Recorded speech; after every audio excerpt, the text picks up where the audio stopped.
You want me to put that on my Tudor?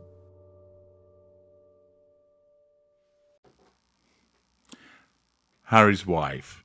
Quickie divorce, Quickie marriage. There continues to be speculation that Harry and Harry's wife have separated and that divorce is imminent. There is also the suggestion that Harry's wife has moved out and is living in a hotel, but there's also the suggestion that a property in Malibu is being looked at. See parts pass him. Apparently, the suggestion is that Harry's wife is looking for a place in Malibu to be nearer to the billionaire that she has taken an interest in. The billionaire is unnamed according to a blind item that has been posted, and as always, you can make a determination as to whether you accept that this is valid information or not. But what we can do is analyse this in the context of the behaviour of a narcissist. Harry is in sustained devaluation. He's effectively persona non grata. She will do as she pleases. And her narcissism essentially, beneath the surface, is thinking, we've squeezed this lemon dry. The pips have popped upon him. It's not even worth sending to Jill Biden, and instead, we now need to look out for somebody that's a new and improved version of Ginger Bollocks. He's let us down. He's useless, incompetent, wrote a load of shite in Spare, which has caused us no end of problems, and we need to start thinking about getting somebody else in. If the narcissism operated like a committee, there would be a convening of the committee members in the high chamber of Harry's wife's narcissism, where the chairperson would bring matters to order and would explain as follows.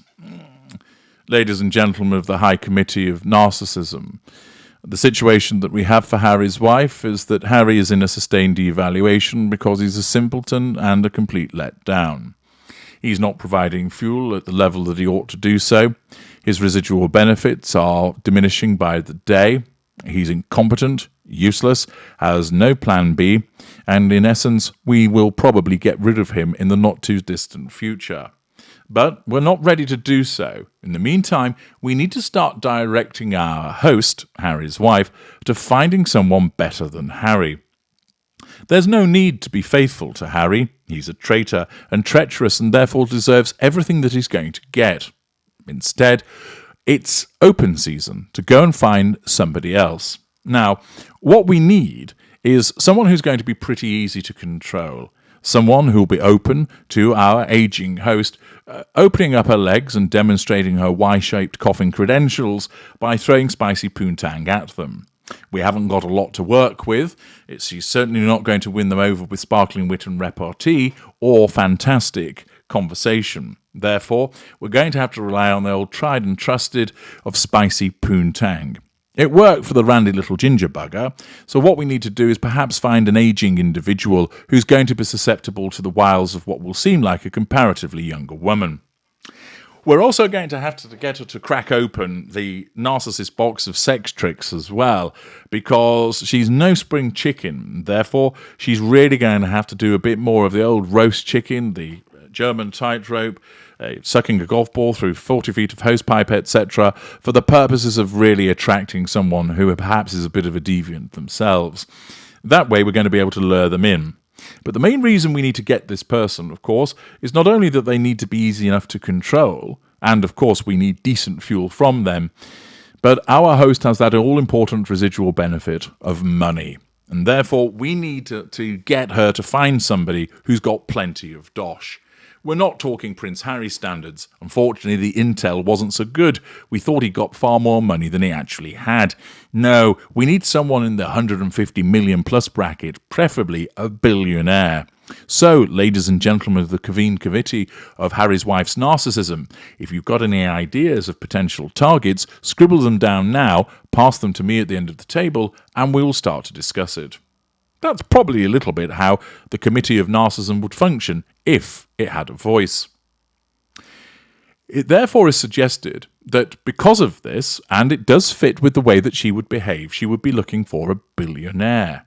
And It's therefore suggested in this blind item that has popped up on St. Harry's Wife and posted by Intelligent Owl 8629 that this is what's behind the move to Malibu, to be closer to somebody who might be minded to finance her operations, and the suggestion is maybe more. The suggestion of maybe more is an adroit one. Why? Well, how else is she going to get somebody? She's not going to come up with a fantastic business plan that will blow a financier away.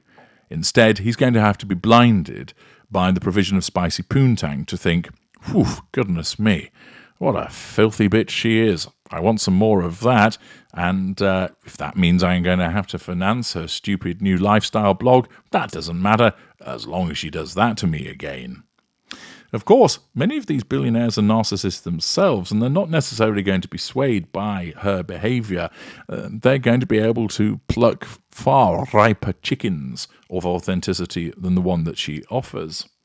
But the fact is, she is going to provide them with more because that's all that she can offer for the purposes of ensnaring them. They're not going to be wowed by her magnetism. They're not going to be bowled over by her charisma. They're not going to be taken in by her genuine emotional empathy for the world at large. It's going to have to be something else. And therefore, she needs close physical proximity so that she can shuttle backwards and forwards whilst engaging in making the beast with two backs and doling out that spicy poontang to ensure that they come to heel. In this way, Lady Macbeth had commented, or rather Calmiac, who has the subheading Lady Macbeth, observes she's probably trying to manifest a Quickie divorce from the cook puppet, followed by Quickie marriage to an elderly billionaire, followed by a Quickie huge inheritance when said elderly billionaire moves on up into his heavenly rapture, or wherever elderly billionaires go when their time on Earth ends. That may well be correct, but understand, Harry's wife operates in a short-term fashion. So what she's doing is, she's not thinking, I'll ensnare an old billionaire because he'll shuffle off this mortal coil and therefore all of his gold and treasure will be mine. But much more simply, I need money. Billionaires have money. I will seduce a billionaire, and in order to make sure that that works, look to get married as well. The marriage is about ensuring control, which will then enable her to access that residual benefit. Thus, the suggestion is that these geographical movements of Harry's wife are linked to being in closer proximity to somebody so that she could then ensnare that individual and benefit from them financing her endeavours, and to secure that, she's likely to provide the spicy poontang. Should this be the case, and she does secure somebody in such a fashion, she will likely want to marry them to ensure that the control is as absolute as it possibly can. That means that there would then be disengagement of Harry with trying to get a Quickie divorce and then swiftly moving to marriage, which of course, as you know, is often a narcissistic indicator. I'm HG Tudor. Thank you for listening.